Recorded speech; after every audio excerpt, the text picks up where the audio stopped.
রাজশাহীতে চালু হয়ে গেল 46 এক্সপ্রেসের স্লিপার বাস। আর তাদের ভাড়া নির্ধারণ করা হয়েছে ঢাকা নাটোর রোডে 1000 টাকা, ঢাকা রাজশাহী রোডে 1100 টাকা আর ঢাকা চাঁপাই নবাবগঞ্জ রোডে 1200 টাকা। রাজশাহী থেকে ঢাকা রুটে যে সকল যাত্রীরা চলাচল করেন তাদের জন্য বলতে গেলে এটা একটা সুখবর। বিশেষ করে যারা স্লিপার বাসে চলাচল করতে পছন্দ করেন তাদের জন্য এটা অবশ্যই অনেক ভালো একটা ব্যাপার।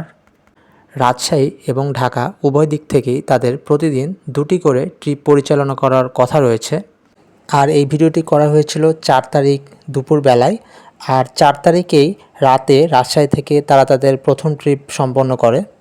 আশোক লেল্যান্ড চেসিসের উপর তৈরি এই স্লিপার বাস বর্তমানে ঢাকা ঠাকুরগাঁও রুটে, ঢাকা দিনাজপুর রুটে, ঢাকা নীলফামারী পঞ্চগড়, ঢাকা পীরগঞ্জ রুটে চলাচল করছে এবং সর্বশেষ তারা ঢাকা রাজশাহী রুটে তাদের নতুন বাস সংযুক্ত করেছে।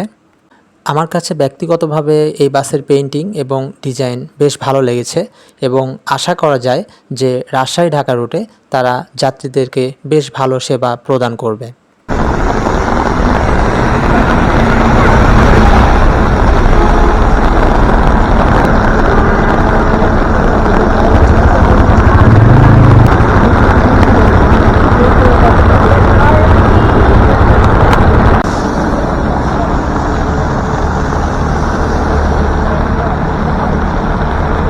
46 এক্সপ্রেস বাস নিয়ে ভিডিওটি ছিল এই পর্যন্তই।